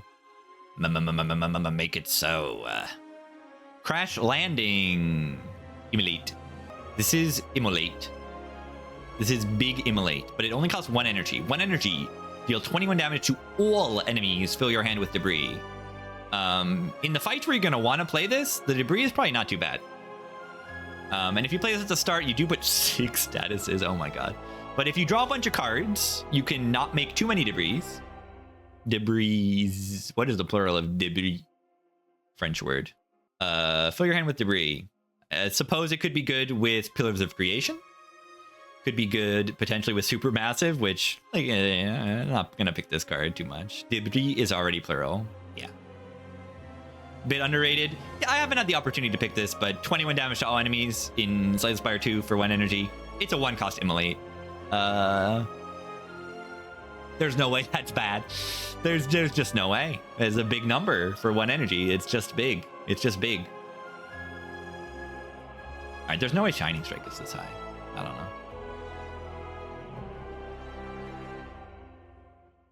I don't know. It can't be bad. It's 21 damage. I just haven't seen this card yet, but 21 damage to all enemies is just good. It's just good. And I mean, maybe you're not playing this in boss fights unless you have reason to generate cards, but yeah, if your hand is full, which it can be from Prophesize, it's just 1 debris, which is like so much better than Immolate. I mean, it's literally like 2 energy. If you play the debris, it's just 2 energy. If your hand is full, which is just so much better than Immolate. And yeah, debris goes in the discard pile. That's next deck cycle's problem. Don't worry about it. Pretty much. Ethereal Dying Star. I actually have not seen this card before. 1 energy, 3-star cost. Deal 9 damage to all enemies. All enemies lose 9 strength this turn. I don't like the Ethereal on it. But a Piercing Wail can't be that bad. And 9 AoE can't be that bad. But the 3-star cost is a little steep, I would say. Haven't played this one, so don't really take my tier position too much. But it is okay. Piercing Wail is a great card, and Strength Down is good. And AoE damage is good. Yeah, it feels like you're going to fail to play this a lot. And then it's ethereal. If you can't play it, it goes bye-bye. So I don't know. But it's somewhere in here. Heirloom Hammer. I unfortunately don't think this card is that good. It's a very, very energy-hungry card. 2 energy, 17 damage. 2 choose a colorless card in your hand, add a copy of that card into your hand. So, I think the intention of this card is to duplicate your Sovereign Blade, which can be okay. If you have multiple Sovereign Blades, you do get 2 of them circling around you, which is super sick. And then if you forge future times, you will forge both of them. And of course, if you make colorless cards, this thing is kind of fun. So there's high potential for this card. But it costs so much energy. Because you're going to have to play this and then play the cards that you're duplicating. Some colorless cards are 0 cost, like Flash, Steel, Finesse, stuff like that. So you can definitely do some cool things. But the intention of it with the blade is not too much. Yeah, Sovereign Blade Plus does cost 1. So if you can upgrade the Sovereign Blade with like an Apotheosis or something like that, very cool. Kind of hard to do, but it can be done. That or like there's the Tooth Jaw something rare relic that upgrades cards after you play them. You could do Forge Pot. Ooh, very fitting name for a potion. With armaments? How did you get an armaments? But yeah, it's got to be okay. I don't know. I don't think I can put this card higher than C tier, but it's fun. Definitely a lot of potential in this card. It's got to be a fun card. It's fun. 7 stars. This is the most expensive card we've seen so far overall. It costs 2 energy and 7 stars to play, and it deals 7 damage to all enemies 7 times. That is a lot of damage. And not only that, it's hitting the enemy many times for your beaten shape, and it's hitting the enemy many times for your potential strength scaling, and it's hitting the enemy many times for your, I suppose, potential vigor. I don't know. Extremely, extremely high reward for your investment, but it is very expensive. So I don't think I can put it higher than B tier, but it is very fun card. And if you have Child of the Stars, it's blocking. Yeah, some would call it 49 damage. Some would. And there's also like some interesting fights where having it be a multi-hit is useful, like the Beatles in Act 2. But I mean, how often are you going to play this too much early on? Yeah, if they're going to make that stars, there are probably going to be better things for you to do, but it's okay. I think it's okay. Better than this garbage. Garbage. It's okay. I don't know. Devastate is probably fine. It's D tier. It's not that bad. Void form payoff. You're right. Okay, you're right. So yeah, it can't go below B tier because we'll get to void form. Ragnarok by another aim. It says all, not random. Okay, and it says 7 instead of 5. Upgrade to 6. Those are bigger numbers, I think. Bombardment. This is one of the most fun cards in the entire game, I feel. This is a 3 energy attack. It says deal 18 damage. At the start of your turn, plays from the exhaust pile. Exhaust. This card, it looks like that Ironclad card, Howl from Beyond, but it is not. Because when this card is played, it has the exhaust keyword on it, and it will go straight back into your exhaust pile and play it again next turn. And it is 18, I believe, upgrade to 24 damage. So you play this card, and it is doing 24 damage to a random enemy every turn at the start of your turn. That is crazy and fun. And also will benefit from vulnerable and benefit from strength in a way that like a combust wouldn't, you know, like a lot of other powers, you know, this functions like a power, but it is an attack. I think this is one of the coolest designed cards in Spire 2 that I've seen so far. Played it with kunai. Oh my god. So yeah, this is actually, maybe it's the most comparable to like a gigantic Infinite Blades. It plays an attack every turn. If you exhaust it without playing it, does it still play each turn? Yes. However, this is important to note. Transforming a card is not exhausting. So you cannot do charge in your draw pile to transform it and make it play every turn, unfortunately. But this character doesn't really have ways of exhausting other cards. They have ways of transforming other cards. So this doesn't really have synergy with that. It has synergy with void form to play. But it's just really fun. It's just really fun. I think it's good. Where do I put this? Which card is Stardust? Where did I put it? This guy? Oh, I mean, maybe. I like this card. Like when I put this in, the tiers weren't as filled. But yeah, it's okay. Sometimes you do generate an enormous amount of stars, and it is a good sync for that. But, you know, if you're generating an enormous amount of stars, you're already in a decent position, probably. B tier is not bad, okay? That's all. B tier is not bad. Bombardment. Speaking of B tier, I don't know. I think this card is quite solid and quite fun. I don't feel like I have enough expertise with this game quite yet to put cards in an exact order. So it's just going to be in a tier. And roughly ordered, very roughly. Big Bang. Yeah, the most easiest click in the entire game, maybe. It says draw one card, gain an energy, gain a star, forge 5, exhaust. It's the easiest click in the entire game, almost. There's no downside. It's pure upside and a lot of upside. And the upgrade makes it innate. How many Big Bangs is too many? No. There is no such thing. And in specifically Spire 2, this is even stronger than it looks because you can remove the exhaust very frequently in Act 3.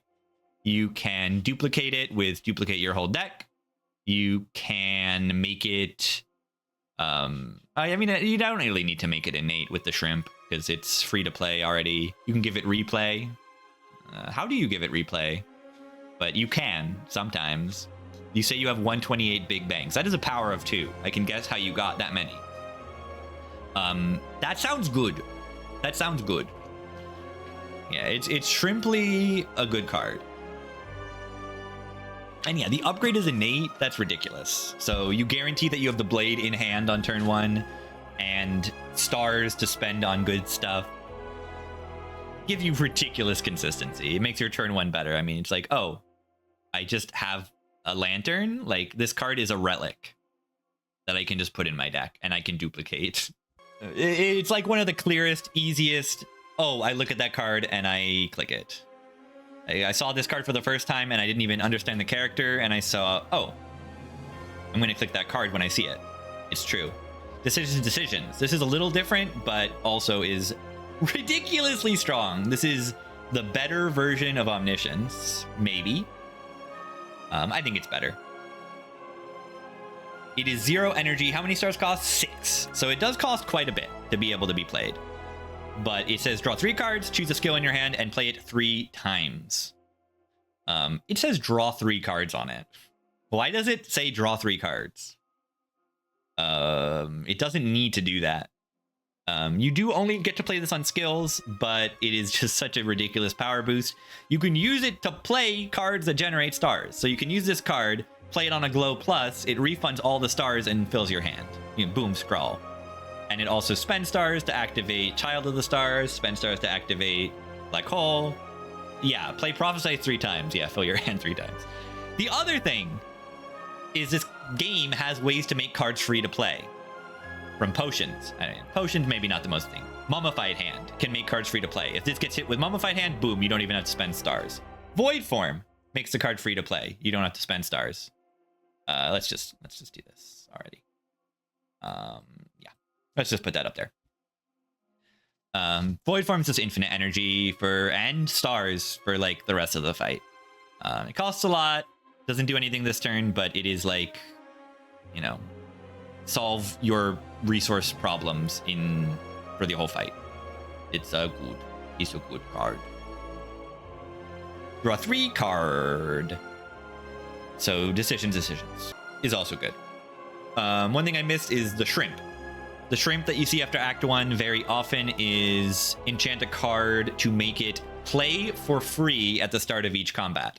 So suddenly you have this decision to be played for free at the start of each combat, and it's drawing 3 cards, and not only that, it's duplicating a skill 3 times. So you've got a bag of prep and a half, and the energy to play a skill, and the draw to play that skill 3 times, all in a single card. So this is like gain at least 1 energy or more on top of drawing like the equivalent of 6 cards. That's your boss relic, but it's good. And you know, you want to put cards in your deck that cost a lot of stars sometimes. You can draw this sometimes in a Royal Gamble, and suddenly you have 29 stars at the start of a fight. Or really just anything. You have cards in your hand, so you have options. And yeah, the Shrimp Relic does make the card free to play. It plays it immediately.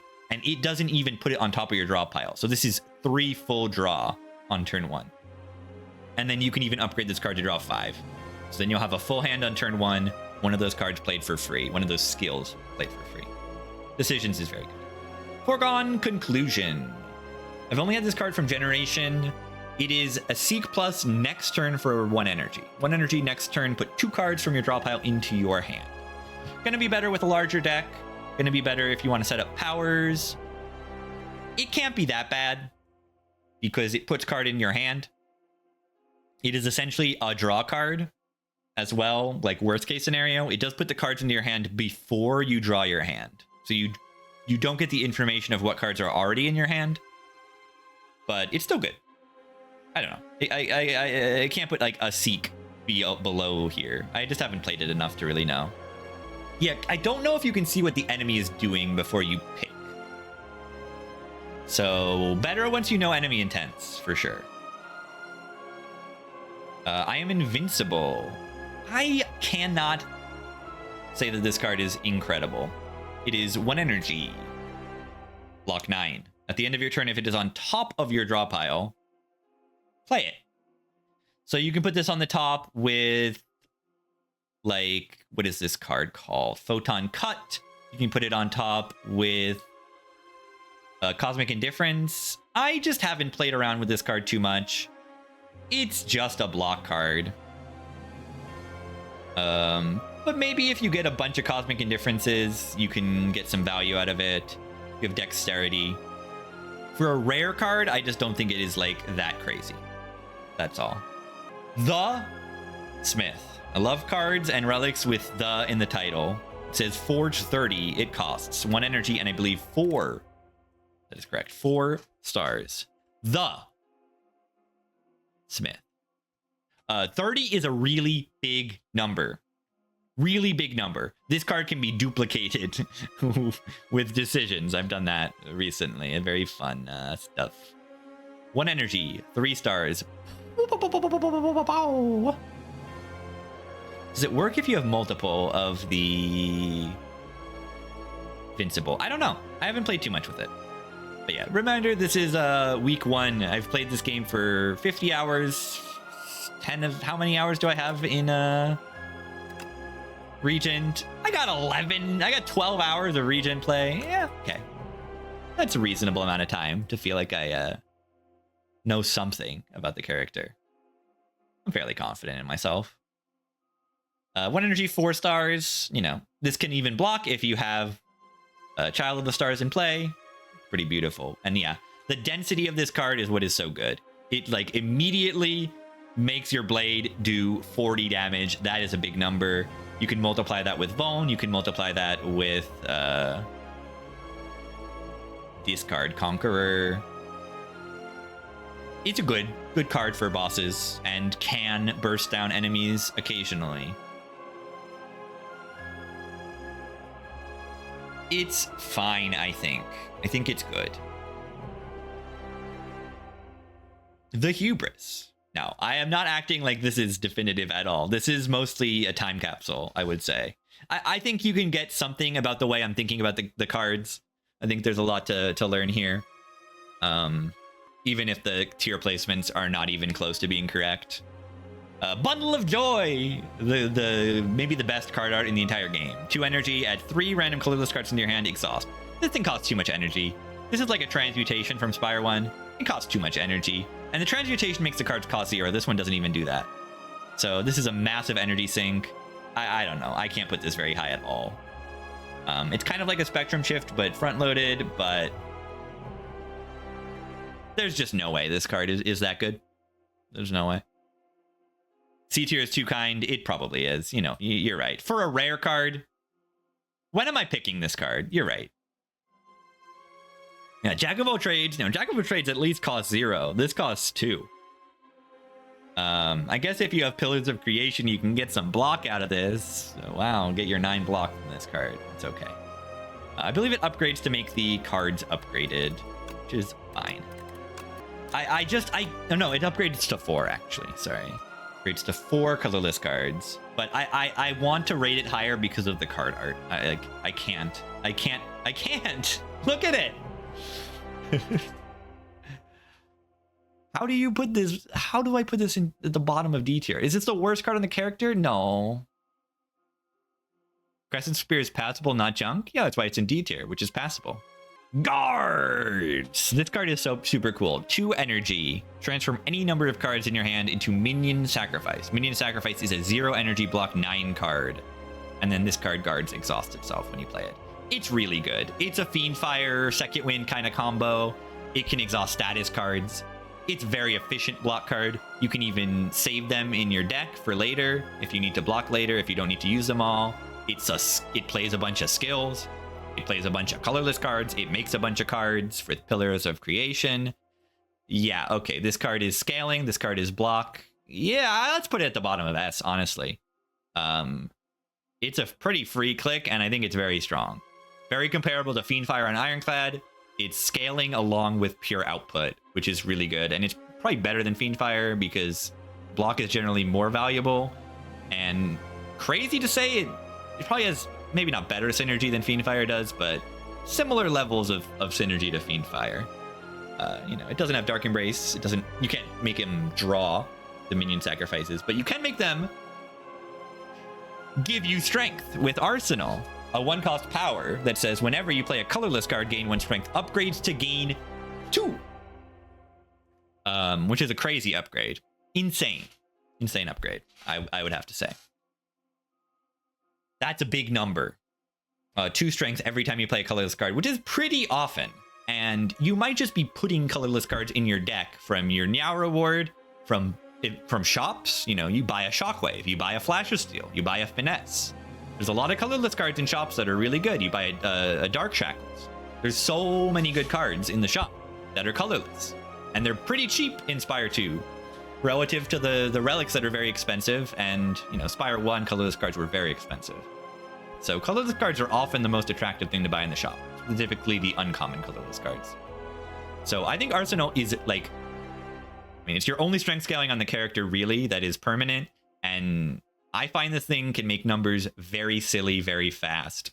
And not only that, but this character benefits from strength a lot. Because you look at cards like Lunar Blast, Radiate, your Stardust, and they hit a lot of times. It make it so also. It's just good. Really, really good strength scaling. But it is just damage. And just damage can never be like ridiculously good. You need to have like your block and draw engines are going to be more important to solve, I would say. You don't want to overpick scaling in this game. I find myself dying pretty often because the powers are too fun and attractive. I like, ooh, I want to click this power so I can do some fun things. But you got to have some restraint sometimes with the powers. Neutron Aegis. This card, speaking of powers, this one is not so attractive. It's 1 energy, 5 stars cost for some reason. Power to gain 8 plating. 8 plating is just gain that much block each turn and it decays. Yeah, this card's not good.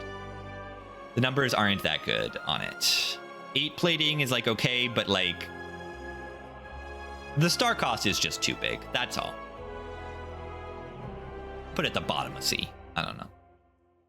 No, it's the star cost is too much. This is like 3 energy, gain 8 plating. It's like playing Wish on the Watcher and gaining the plated armor, which you don't do, or you don't like to do. Like, that's not good. You take the Wish for the gold, or sometimes the strength in boss fights, because strength is crazy on Watcher. But yeah, this is not that good. Not that good. good. Speaking of Wish giving you gold, how are these cards so flowing into each other? It's pretty crazy. Royalties. At the end of combat, gain 30 gold. Money. Yeah, I love this card. I don't know how to really rate it, but I don't know. It makes money for you, and money is good. And it only costs 1 energy, and you might have Mummified Hand, and you might have the Gremlin statue that makes powers draw a card. I don't know. It can't be an A tier. I'm sorry, but I definitely like this card, and I pick it if I see it. I would like to. It makes money, and money is fun. Maybe this isn't quite as good. I don't know, as I think it is. It's 1 energy for like Wish is okay, right? On Watcher, and Wish is 3 energy to do that, and you take that sometimes on Watcher, who's already really strong. This is only 1 energy. And there is also Cursed Knowledge that I don't know if I feel comfortable sharing with the public, but I will anyway. I will give a Knowledge Demon to all the viewers. There's a card called... Oh, it's actually here. I'm not going to go through the colorless cards, but they're here anyway. Called Hidden Gem. And it says, a random card in your draw pile gains replay 2. And for some reason, this card doesn't exhaust. And it upgrades to replay 3. So if you can stabilize a fight, you can get Hidden Gem an arbitrary amount of times on your royalties and get infinite gold. And in my opinion, that is absolute nonsense. And that needs to be changed like immediately. They need to make royalties not stack, or Hidden Gem increase its cost when played permanently, or this needs to exhaust. It just needs to exhaust, that's all. It just needs to. Like, to have 1 power, 1 card, and like, you don't even need to get like Prism. Like, Inspire 1, the way to get infinite gold is double Nightmare on Silent with a Wish from the Watcher. And that is very hard to get. You need Prism and all that. That is hard to get. This is 1 colorless card and 1 rare card. And you see colorless cards in every shop, and you see rare cards after each act, and even in between them sometimes. It's going to happen too often. It's going to happen way too often. It's a problem. It will be changed. But it is a problem because it turns the game into a stall fest, and then you have infinite gold. If it didn't take so much time to do it, it would maybe be okay. And if it happened less often, it would be okay. But the time it would take to do this is just enormous. Wait, you can generate this card with Spectrum Shift. Yeah, okay. This needs to change. Yeah. You just need Spectrum Shift and royalties, and beyond that, if you play Spectrum Shift, you're clogging your deck with 1,000,000 cards. Yeah, let's tier up Spectrum Shift and royalties. Let's put them in S tier for the engagement farming. These are the best cards on the character. S tier. Yeah, okay. The nonsense. Yeah. Infinite gold. Not actually S tier, but let's put them up here for the engagement. That's absolutely ridiculous. Oh, and Quasar too. Oh no. Oh no. Where the knowledge demon has infected us. Let's just make a new tier. Let's just make it gold.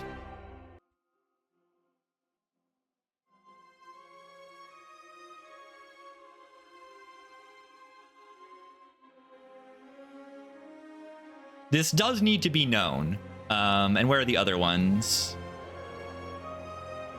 Quasar generates a colorless card, and then there's also the block card that makes a random colorless card. Let me find it. Where did I put it? Heirloom Hammer? That doesn't really. This one is fine because it exhausts the Bundle of Joy. C tier somewhere, thank you. I still can't find it. Manifest Authority. Okay, I was looking for a comment for some reason. But yeah, this is nonsense. This is absolute nonsense. Yeah, these cards can generate colorless cards indefinitely, and then they can generate this card, which can infinitely scale this one. That's absolute nonsense. that needs to be changed. And it's a very simple fix. You make this card exhaust. And it fixes mostly everything. Because then, like, maybe, you know, it would be okay for this to happen once every many hours. And it's like, you know, it's a crazy, crazy little synergy to get. It's like wild. It's cool. But just, this is too easy to line up. You need royalties and one of these 3 cards. And that's all you need to get infinite gold if you can stall a fight. And there's plenty of fights that are easy to stall. If it exhausts, you just have to create it again. You have to make this card not be generatable. Or better off, get rid of Hidden Gem entirely, even though it's so fun. Even though it's so fun. It is so fun, but get rid of it. I don't know. Or get rid of royalties. Make royalties only be able to play once per fight or something. Or make this only target a skill or attack, not a power. Yeah, you could make it only hit skills or attacks. That would be okay too. There's many fixes. I'm just identifying the problem. Mega Crit will do their jobs and fix it. They are wonderful. They are good. Seeking Edge. Shadow the Edgehag. Seeking Edge. Forge 7 Sovereign Blade now deals damage to all enemies. This is Forge Electrodynamics. It is okay. It costs 1 energy. AoE is good, but I don't find the blade to be good in AoE fights, but this makes it good. So if you're a little too leaning in on the blade and you want to deal some AoE damage, this is kind of nice.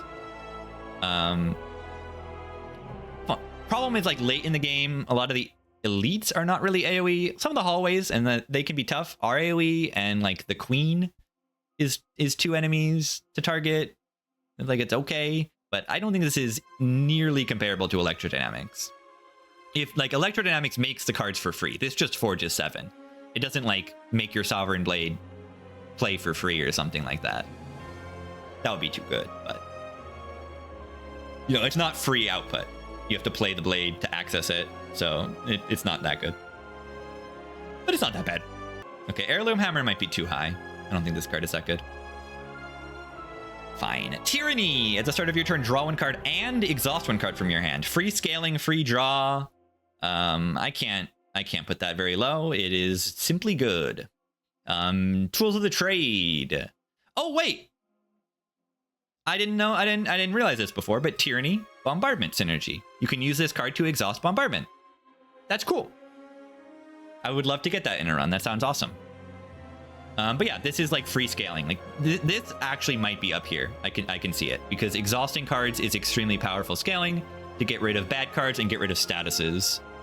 And it draws on its own. So this is like combining, like, I mean, it's like draw into and play for free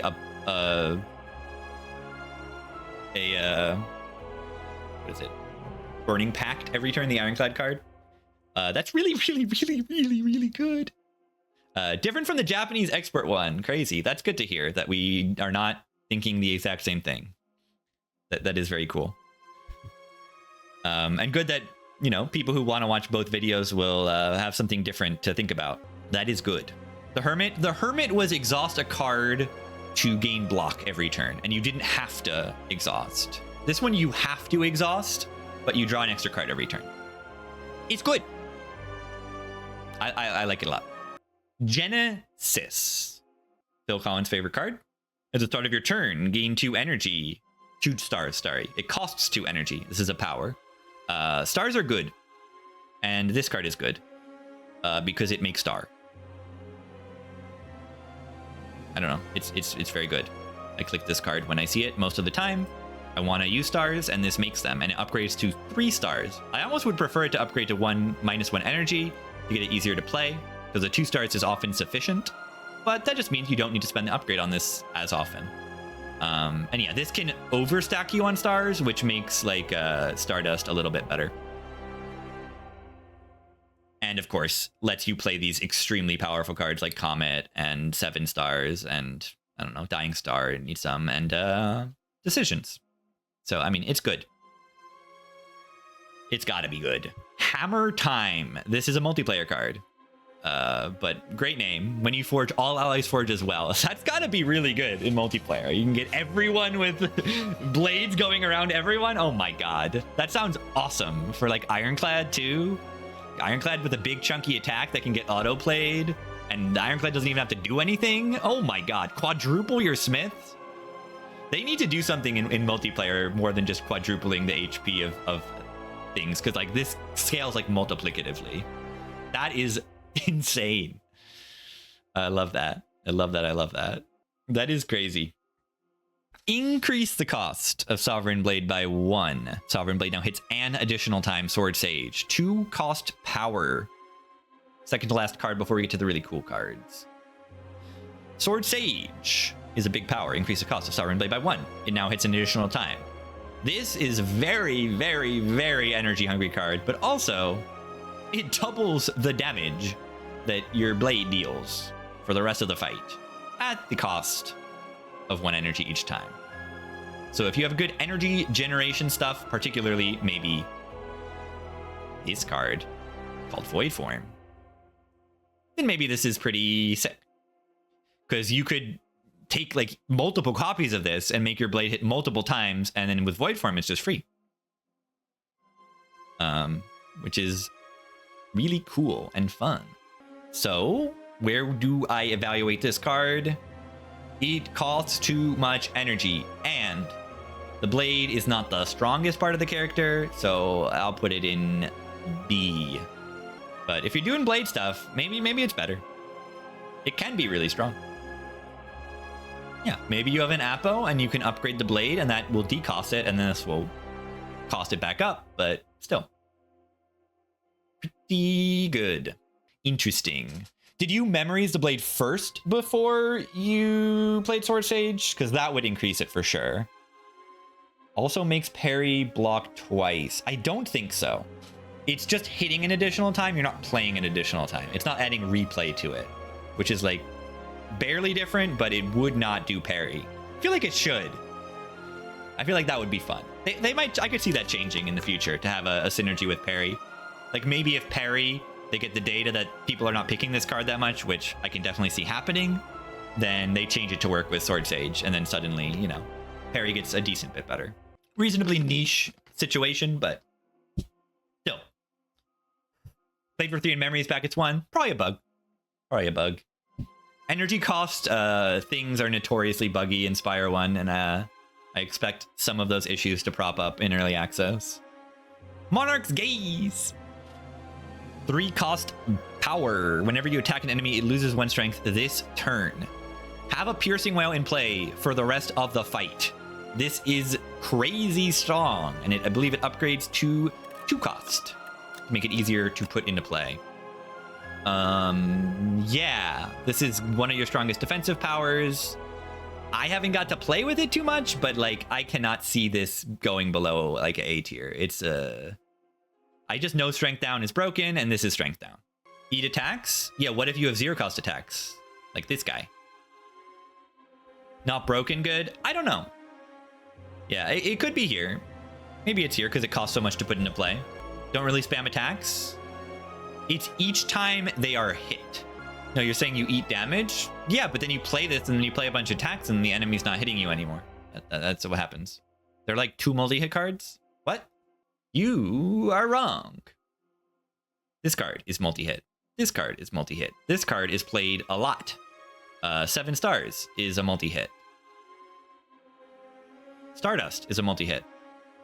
Which one is Lunar Blast? Am I missing another one? Oh, this one is Lunar Blast. Okay, yeah, I did miss that one. Yeah, there's plenty. Okay, I don't think that these cards are quite as good as the other ones up here.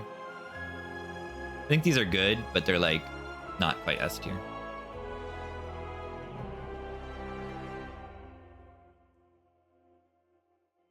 Cool. All right, finally. We have Meteor Shower and the Sealed Throne. These are boss relic equivalents, so you are taking a huge opportunity cost to pick these cards. But they are great. You already did a run with my tier list. Incredible. Incredible. I feel like you can get a lot of good stuff out of this, even if the tier placements are wildly off. This is just a medium to discuss every card on the character a little bit, and you might learn some new synergies and new use cases. Meteor Shower is the upgraded form of Falling Star. So I will evaluate these in the context of you're picking them as a boss relic. Meteor Shower costs 2 stars, just like your default, and it is AoE 14 damage, 2 weak, 2 vulnerable to all enemies. This card is so good, but you have to take it as a boss relic, so I don't think I can put it in S tier. If I could just pick this as a card, like, oh yeah, it's the best star cost attack in the game, like. But I love it. It's a great design card. It goes with these other really good star cost cards. I mean, it is better than Gamma Blast, like strictly, right? It does more damage, it does it AoE, and it costs less stars. But you have to take it as a boss relic, so like there's no way. But it's also just so cool having these card arts. The full card arts are sick. And then I have not gotten to play with the Sealed Throne before, but this is the upgraded power. It always comes upgraded from Darv, the Ancient. It costs 1 energy and 3 stars to put into play. However, your starter relic gives you 3 stars, and this says innate. Whenever you play a card, gain stars. This is infinite stars. I'm sorry. This is innate. It's innate. It comes innate unless something downgrades it. I'm sorry. It does not need to be innate. It would still be S tier if it was not innate, I feel. But this is a 1-card solution to everything. And then, you know, maybe you're making a lot of stars and you already have a sink called like Stardust for your stars. Yeah, suddenly you're doing like 100,000 damage with this card. Best Regent card by far. It costs a boss relic, so maybe it's not. But yes, in a vacuum, it is the best Regent card. Because of the opportunity cost, maybe it's not the best. Wonderful. That's the list. I'm not going to go through the colorless cards because there are too many of those. Maybe I'll do that another day. Thank you everybody for watching. This is awesome. Hope this helps everybody. Very cool. Whoa, that was a while. All right, that was really good. Yeah, I'll save the list and post it. I think I didn't put quite enough of a disclaimer at the start. But yeah, this is a week 1 tier list. Like, I'll put it in the YouTube description. It's fine. It's fine. All right, I think I'll take a quick break and play a Regent run. And I will only pick cards according to the tier list. Let's do it.